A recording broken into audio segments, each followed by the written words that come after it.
designer, multi-casquette, un petit peu maker aussi. Et je suis résident d'ici Montreuil. Et je suis donc aussi enseignant en école d'art et design aux Arts Décoratifs de Paris. Et j'ai fait un workshop à la CAFA, la Design School de Pékin. Et lors d'une pause, j'avais un thème de workshop qui était interface naturelle et numérique. Donc comment mélanger naturel et numérique. Et je voyais ce monsieur pratiquer le Dichu au sol lors d'une pause repas. Le Dichu, c'est un calligraphie au sol. Et je me suis dit, tiens, si j'essayais de faire une sorte de nouvelle forme de surface de dessin. Et je me suis souvenu d'un vieux projet que j'avais fait de prothèse dentaire, où la lettre s'allumait avec le contact de la langue. C'était un clin d'œil à l'enfant Joé dans la forteresse vide de Bruno Bettelheim. Un enfant qui avait besoin de communiquer à travers l'électricité.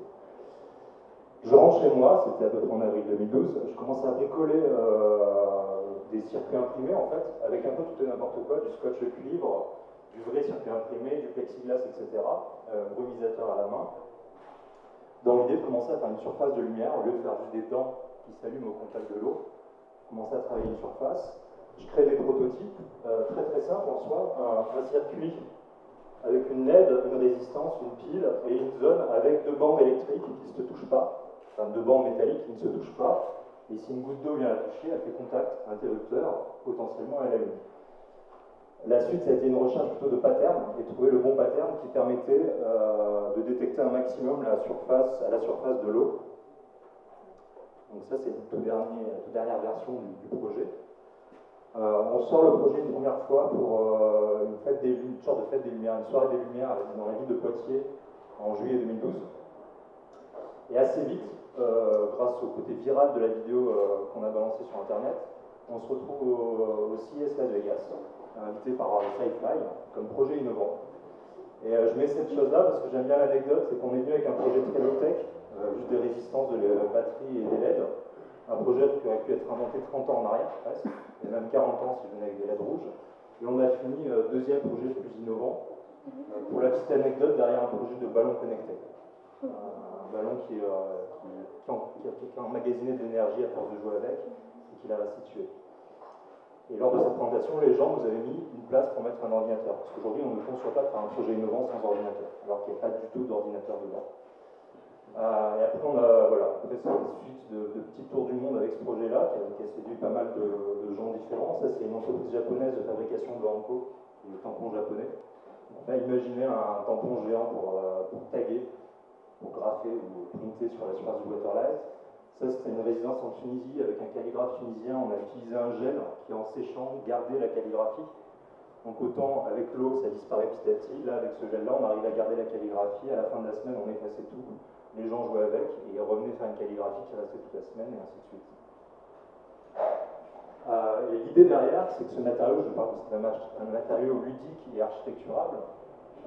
C'est pas que une surface pour que les gens puissent peindre dessus. Mon idée, c'est aussi que c'est une surface où les escargots peuvent peindre dessus, où le brouillard serait visible dessus, où la pluie serait visible dessus, où la neige serait visible, où toute forme d'interaction autre qu'humaine serait possible. Et après, là, c'est quelques petites séries de projets qui ont suivi après ça. Ça, c'est une collaboration avec Hermès. Pas une kermesse, hein, Hermès. Mais ça peut être une kermesse des fois. C'était un projet pour la sortie du parfum le jour d'Hermès.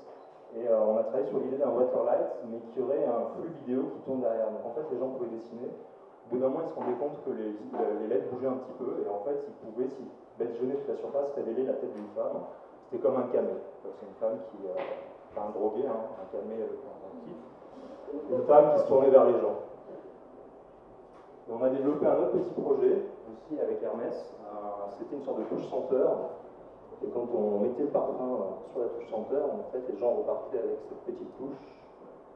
Ils pouvaient allumer leur touche senteur en mettant du parfum dessus.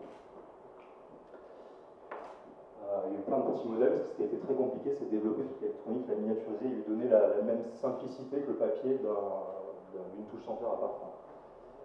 Là, on est en train de travailler à l'heure actuelle sur une version couleur, ce qui permet beaucoup plus de scénarios en fait, parce que là, on n'est plus analogique, tout d'un coup, on est microcontrôleur. Il n'y a pas un ordinateur derrière, mais il y a quand même un petit ordinateur. Et on commence à être capable, alors, on n'avait pas le droit aux vidéos, mais on s'amusait à faire des jeux vidéo. Un Pong avec une éponge, et on jouait avec une balle, etc. Donc c'est des projets qui vont être développés plus tard.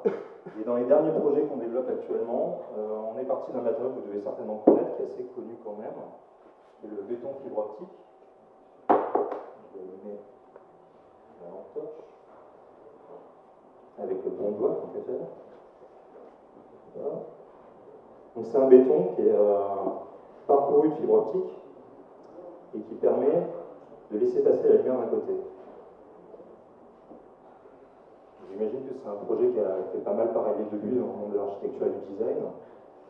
Et notre idée, c'est de développer une matrice qui a autant des LED, plein de LED là, mais aussi plein de capteurs, des phototransistors.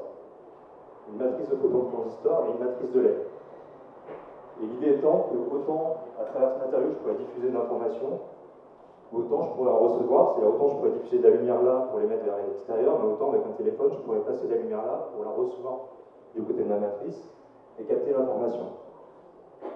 C'est le cas de cette petite démo qu'on s'est fait, où là on a notre matrice, là on a le cube de béton, et là on a un retour. On voit qu'on a une masse noire, la lumière est loin, et là de la lumière. Là notre lumière est proche, et là on voit qu'on a un point de lumière très détaillé, X, Y, on sait où est le téléphone.